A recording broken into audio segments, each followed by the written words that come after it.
اعوذ باللہ من الشیطان الرجیم بسم اللہ الرحمن الرحیم وَإِذْ قَالَ مُوسَى لِقَوْمِهِ إِنَّ اللَّهَ يَأْمُرُكُمْ أَن تَذْبَحُوا بَقَرَةً قَالُوا وَتَتَّخِذُونَ هُزُوًا قَالَ أَعُوذُ بِاللَّهِ أَنْ أَكُونَ مِنَ الْجَاهِلِينَ۔ اور یاد کرو جب اپنی قوم سے موسیٰ علیہ السلام نے کہا کہ یقیناً اللہ تعالیٰ تمہیں حکم دیتا ہے کہ گائے کو ذبح کرو۔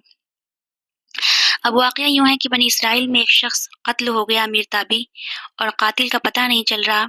اللہ تعالیٰ نے موسیٰ علیہ السلام کے ذریعے سے حکم دیا کہ ایک گائے ذبح کرو اور اس کے جسم کے ایک ٹکڑے سے مردے کو چھو، وہ جی اٹھے گا اور بتا دے گا کہ میرا قاتل کون ہے۔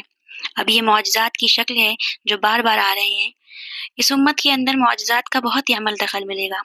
اس میں ایک تو یہ کہ گائے کو ذبح کرنا، وہ گائے کے تقدس کا جو ان کے ذہن میں دل میں تھا، تو ذبح کرنے سے تو اس کے اوپر بھی گویا کی تلوار چلائی گئی، اور پھر انہیں دکھا بھی دیا گیا کہ ایک آدمی زندہ بھی ہو سکتا ہے۔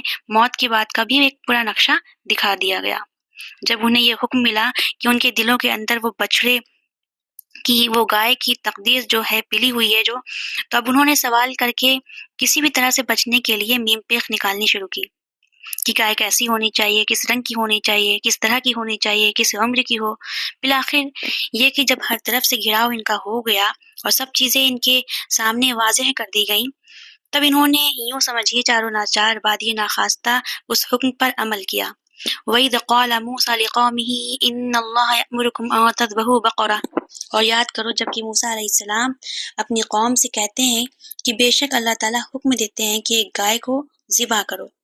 قَالُوا أَتَتَّخِذُونَ هُزُوًا، انہوں نے کہا کہ آپ ہمارے ساتھ کوئی ٹھٹا کر رہے ہیں، مذاق اڑا رہے ہیں، یہ کیا بات ہے، آپ کیا کہہ رہے ہیں۔ قال اعوذ باللہ ان اکون من الجاہلین، فرمایا کہ میں اللہ کی پناہ طلب کرتا ہوں اس سے کہ میں جاہلوں میں سے ہو جاؤں۔ قالوا ادع لنا ربک یبین لنا ما ہی، اب ان لوگوں نے کہا کہ اچھا ایسی بات ہے تو ذرا اپنے رب سے دعا کیجئے کہ وہ ہم پر واضح کر دے کہ وہ کیسی ہو۔ قال انہ یقول، حضرت موسیٰ علیہ السلام نے فرمایا کہ اللہ تعالیٰ فرماتا ہے انہا بقرۃ لا فارض ولا بکر، وہ ایک ایسی گائے ہونی چاہیے کہ جو نہ بوڑھی ہو نہ بالکل بچیا ہو، اوان بین ذالک، ان کے بین بین ہو یعنی بیچ کا ہو۔ ففعلوا ما تؤمرون، کر گزرو جو تمہیں حکم دیا گیا ہے۔ قال ادع لنا ربک یبین لنا ما لونہا، اب انہوں نے پھر کہا ذرا ایک دفعہ اور دعا کیجئے اپنے رب سے کہ وہ ہمیں بتا دے کہ اس کا رنگ کیسا ہونا چاہیے۔ قال انه يقول انها بقرة صفراء فاقع لونها تسر الناظرین، فرمایا اللہ تعالیٰ فرماتا ہے وہ گائے ایسی ہونی چاہیے زرد رنگ، شوخ زرد رنگ کی چمکیلی ہو جو دیکھنے والوں کو خوب اچھی لگے، پسند آئے۔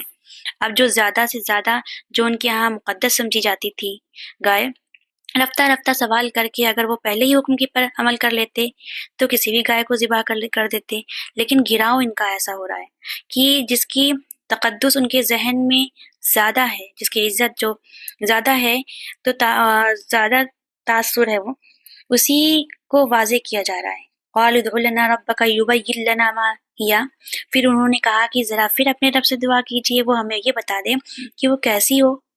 ان البقرہ تشابہ علینا، یقیناً ہم کچھ شبے میں پڑ گئے ہیں، یہ گائے کا معاملہ مشتبہ ہو گیا ہے ہم پر۔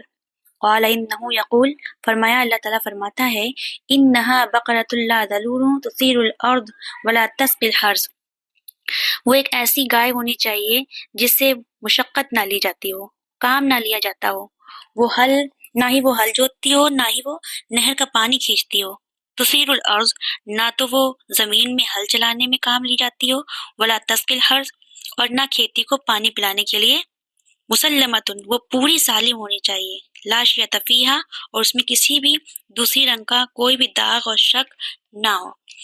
قالوا الآن جئت بالحق، کہا انہوں نے ٹھیک ہے اب آپ نے بات پوری طرح سے واضح کر دی۔ فذبحوها وما كادوا يفعلون، جب انہوں نے اس کو ذبح کیا اور حالانکہ وہ کرنے والے نہیں تھے، دل میں نہیں تھا کہ اب دیکھیے یہاں پر کیا ہے ترتیب واقعہ کی مختلف ہو گئی ہے، جو اس ذبح بقرہ کا سبب تھا وہ بعد میں بیان ہو رہا ہے۔ یہاں پہ تورات میں چونکہ واقعات کو اس طریقے سے بیان کیا ہے، وہاں پہ ترتیب دوسری ہے۔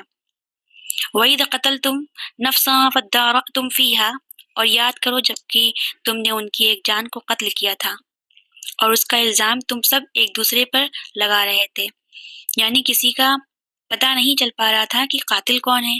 واللہ مخرج ما کنتم تکتمون، اور اللہ تعالیٰ فیصلہ کر چکا تھا کہ جو کچھ تم چھپا رہے ہو اسے وہ نکال کر رہے گا، واضح کرے گا۔ فَقُلْنَا اضْرِبُوهُ بِبَعْضِهَا، اور تو ہم نے حکم دیا کہ اس کی لاش کو اس گائے کے ایک ٹکڑے سے اس کے جسم کے ایک حصے سے ضرب لگاؤ۔ کذالک یحیی اللہ الموتى، اور دیکھو کہ اس طریقے سے اللہ تعالیٰ مردوں کو زندہ کر دے گا۔ تھوڑی دیر کے لیے وہ زندہ ہوا، اس نے اپنے قاتل کا نام بتا دیا۔ وَيُرِيكُمْ آيَاتِهِ لَعَلَّكُمْ تَعْقِلُونَ، اور وہ تمہیں دکھاتا ہے اپنی آیات تاکہ تم عقل سے کام لو۔ ثُمَّ قَسَتْ قُلُوبُكُمْ، پھر تمہارے دل سخت ہو گئے جب دین میں ہیلے بہانے نکالے جانے لگے اور ہیلوں بہانوں کے ذریعے سے شریعت کے احکام سے بچا جائے، اللہ کو دھوکہ دینے کی کوشش کی جا رہی ہے، تو اس کا جو نتیجہ نکلتا ہے وہ دل کی سختی ہے۔ ثم قست قلوبکم، پھر جو ہے تمہارے دل سخت ہو گئے۔ فَهِيَ كَالْحِجَارَةِ أَوْ أَشَدُّ قَسْوَةً، وہ تو اب پتھروں کے مانند ہیں بلکہ سختی میں ان سے بھی زیادہ شدید ہیں۔ وَإِنَّ مِنَ الْحِجَارَةِ لَمَا يَتَفَجَّرُ مِنْهُ الْأَنْهَارُ، اور پتھروں میں کچھ ایسے بھی ہوتے ہیں جن میں سے چشمے پھوٹ پڑتے ہیں۔ وَإِنَّ مِنْهَا لَمَا يَشَّقَّقُ فَيَخْرُجُ مِنْهُ الْمَاءُ، اور کچھ ایسے بھی ہوتے ہیں جو شق ہو جاتے ہیں، پتھر چٹان، ان میں سے پانی برآمد ہونے لگتا ہے۔ وَإِنَّ مِنْهَا لَمَا يَهْبِطُ مِنْ خَشْيَةِ اللَّهِ، اور ان میں وہ بھی ہوتے ہیں جو اللہ کے خوف سے گر پڑتے ہیں۔ وَمَا اللَّهُ بِغَافِلٍ عَمَّا تَعْمَلُونَ، اور اللہ تعالیٰ غافل نہیں ہے اس سے جو تم کرتے ہو۔ یہ کیفیت جو تو ثم قست قلوبکم فہی کالحجارۃ او اشد قسوہ۔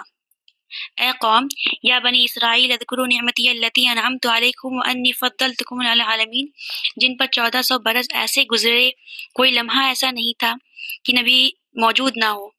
انہیں 3 کتابیں دی گئیں، لیکن یہ اپنی بدعملی اپنے عقائد میں مین پیخ کر کے اپنے آپ کو بچانے کے راستے نکال لینا، اعمال میں بھی ہیلوں کے ذریعے سے، کتاب الحیل کے ذریعے سے اپنے آپ کو ذمہ داریوں سے مبرہ کر لینا، اس کا نتیجہ پھر یہی نکلتا ہے۔ اللہ تعالیٰ مجھے اور آپ کو اس انجام بد سے بچائے۔ صدق اللہ العظیم۔